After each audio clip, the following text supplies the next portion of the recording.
Hey, what's up, y'all? What's up, party people? Yeah. All right. So I'm gonna set the bar really low. First of all, on my way here, my son said, "Dad, what am I gonna do while I'm at this event?" And I told him, "You're gonna hear me speak." And he said, "Oh, I'm gonna be bored." So if you're bored, I'm sorry in advance. All right. Sorry in advance. All right. So. As was mentioned, my name is Carlin Howard. I serve as Chief Impact Officer for the Equity Institute. I'm a leadership coach that works with a lot of nonprofits in particular, and I'm also instructional faculty with a college called College Unbound. Okay. College Unbound representing in here today, I see. Good stuff. So my talk today is called From Wounds to Wisdom. And before we get started, I want to give you a little context of who I am. That's a beautiful kid right there. All right. So I was born and raised in the state of Georgia, Middle South Georgia to be exact. And what we do down there is say y'all and ain't.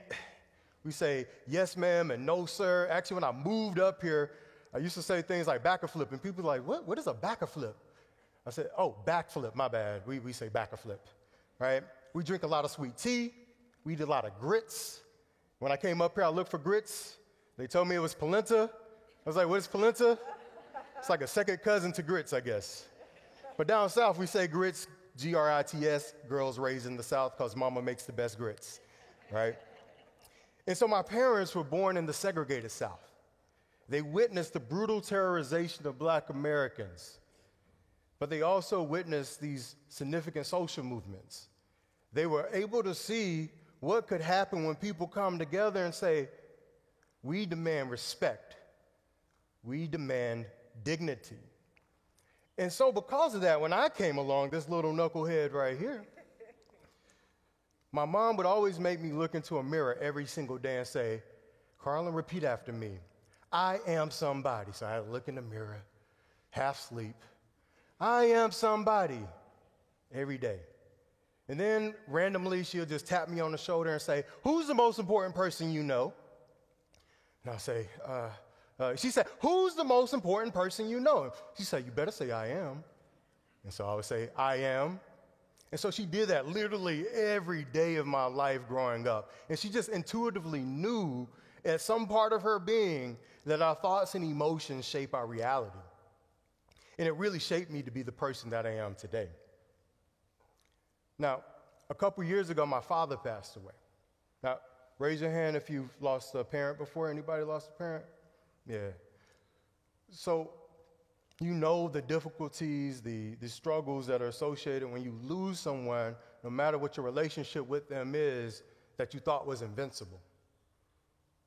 And I remember when I got the call, my mother was on the phone. She was crying, holding back tears, and I couldn't believe it. My heart dropped. And I ended up going down to Georgia that same day. Well, a few days later, we're at the wake for my father, and they asked me if I want to speak. He's my dad. He was a fun guy. I mean, he literally used to call himself, he was a radio DJ, the super magnificent, soulful DJ Carl T. The 70s, right? But this is my dad. This is the same suit he actually wore at his funeral. And I stood before a crowd of people to share some words, some thoughts about him, and this is what I said. When I was in grade school, I brought home a 98 on an exam. This was a math exam. And what was really cool about this is that I skipped a grade in math, right? They actually used to call me smart guy. I don't know if people have watched that TV show, but they used to call me smart guy. So I was excited. This was the highest grade in a grade that I didn't belong in. And I bring it home and I show it to my mom, and my mom's my biggest cheerleader. Remember, she's like, oh, you're somebody. You're the most important person you know.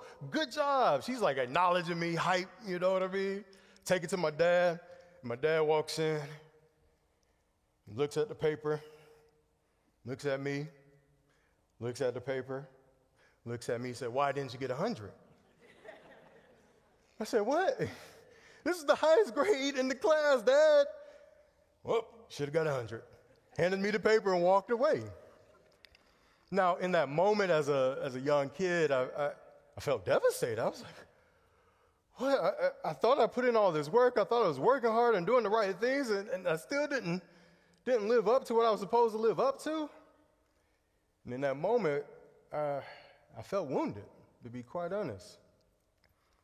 In that moment, I felt not seen. I felt not heard. I felt this voice that I'll refer to and talk about a little bit later as well. I felt this voice I call the inner critic, tapping on my shoulder and saying, you should have worked harder. You should have been better. You can do better than this.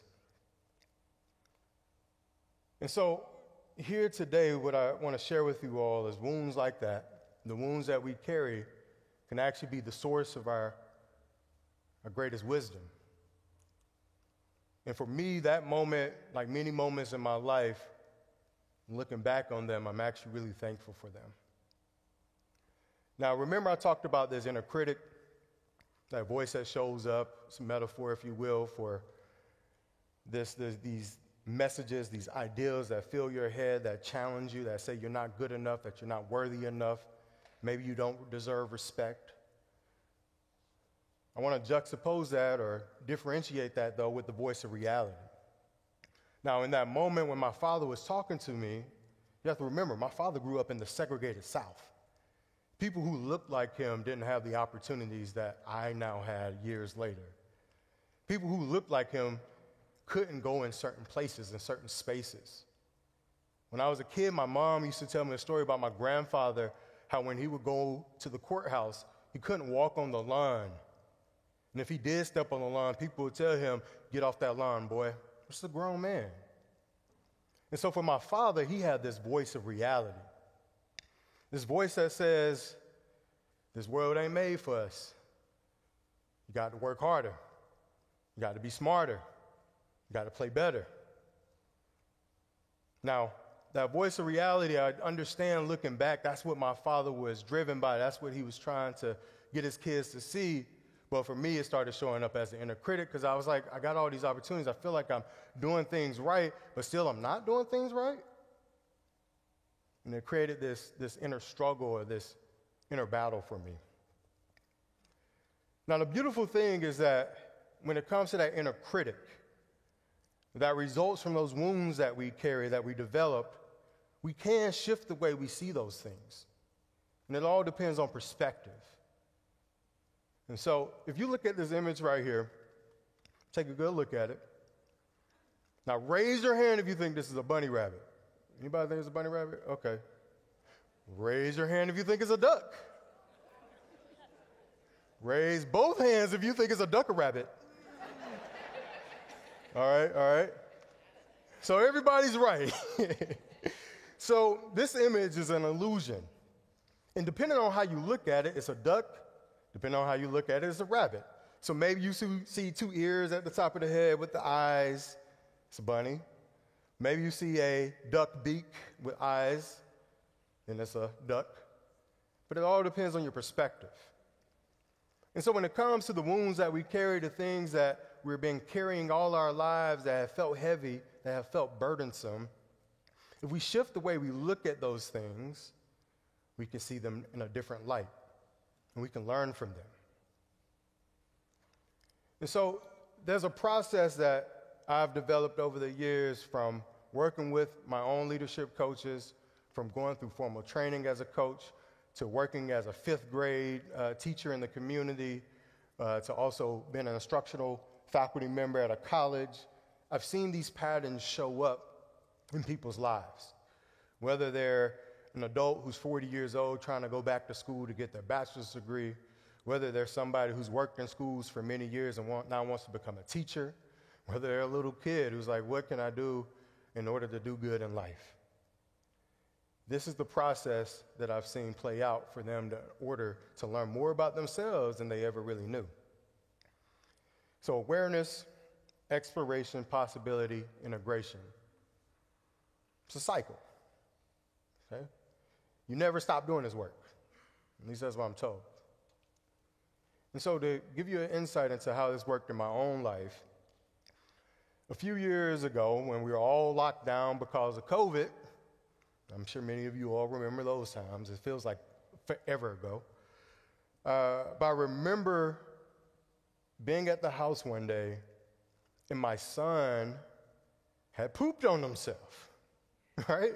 This is something that happens all the time. He's 3 years old. I had thought I potty trained him, right? I thought he was good. I thought he could tell us, like, yo, you got to go to the bathroom. But I felt completely defeated.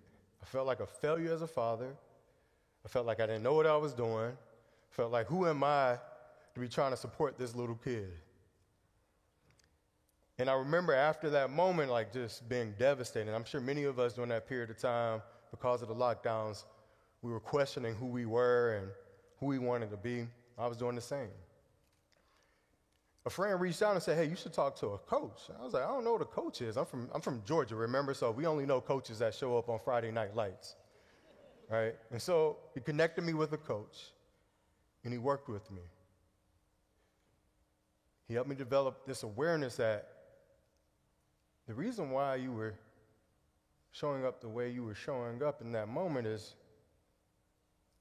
because there's these things that are challenging you and showing up in your body. This was just a small straw that broke the camel's back. In actuality, there's something deeper here. And so we continued to work through this process, and he continued to explore with me. And so he started to ask me, what is this experience telling you?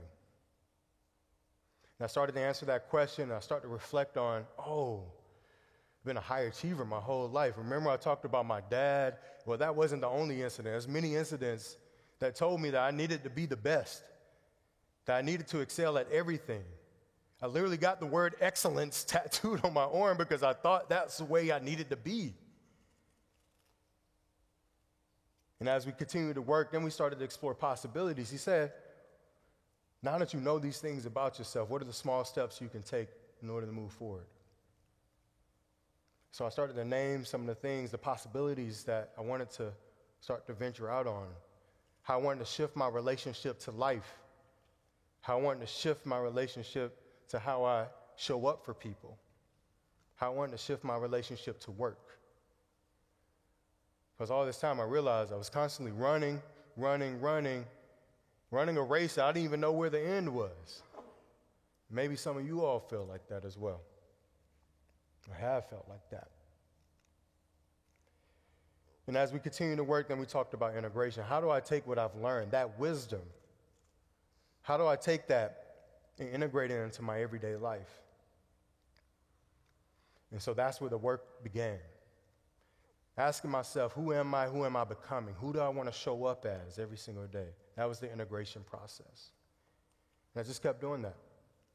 I've kept doing that. And I've worked with that coach and among many others. And I've also worked with a number of other people who are leaders, who are teachers, community members who are trying to do good things in this world. And so, as I wrap up here,